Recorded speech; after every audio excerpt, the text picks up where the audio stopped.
సప్తవర్ణాల సమ్మేళనం హోళీ. మిఠాయిల్లో రారాజు మన ఆలి. అకేషన్ ఏదైనా ఆలి మిఠాయిలతోనే.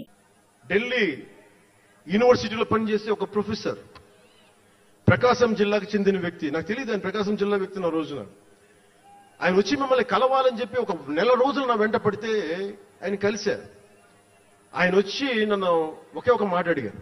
2006లో మీరు రాజకీయాల్లోకి వస్తారా? బహుజన సిద్ధాంతం మేము ముందుకెళ్తాం. చాలా మంది అడిగి నన్ను పంపించారు.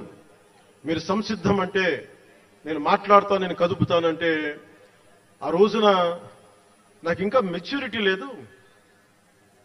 ఒక కుటుంబాన్ని నడపడానికే చాలా శ్రమ పడాలి.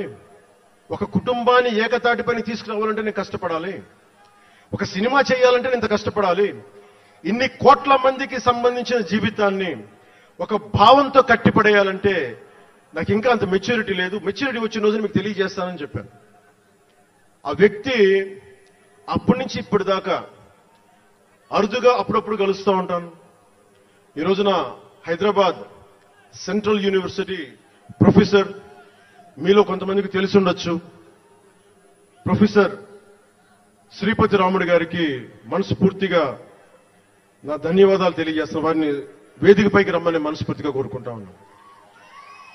ఎందుకంటే మీరు ఓజీ ఓజీ అని అరుస్తూ ఉంటే నన్ను సినిమాల కంటే కూడా సినిమాల్లో ప్రజలకి పనిచేసే మనిషిని చూశారు ఇలాంటి మేధావులందరూ, పోరాట యోధులందరూ. సో నాకు ఎప్పుడు కూడా ఆయన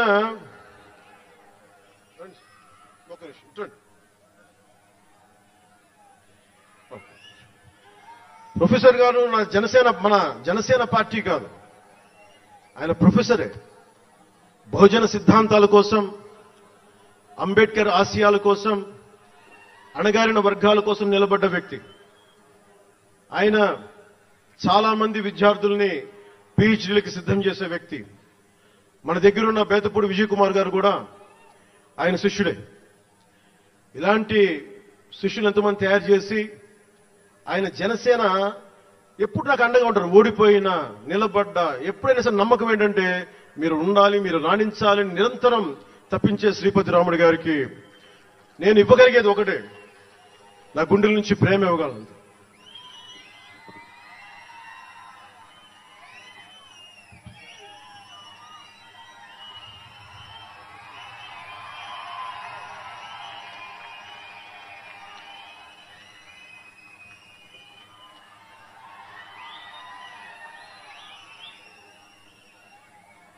అంటే కృతజ్ఞత అనేది ఎంత అవసరం, గుర్తింపు ఎంత అవసరం అంటే మనం ఏదో అయినప్పుడు కాదు, ఏవి అవ్వనప్పుడు మనం వెంట నిలబడాల్సింది.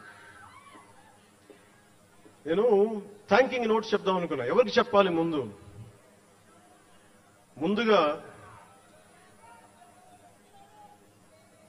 ఈ సభా వేదిక కోసం పారిశుద్ధ్య సిబ్బందికి, నా గుండెల్లో పెట్టుకొని గౌరవించే నా పారిశుద్ధ్య సిబ్బందికి ముందుగా మీ అందరికీ నా హృదయపూర్వక నమస్కారం, హృదయపూర్వక ధన్యవాదాలు.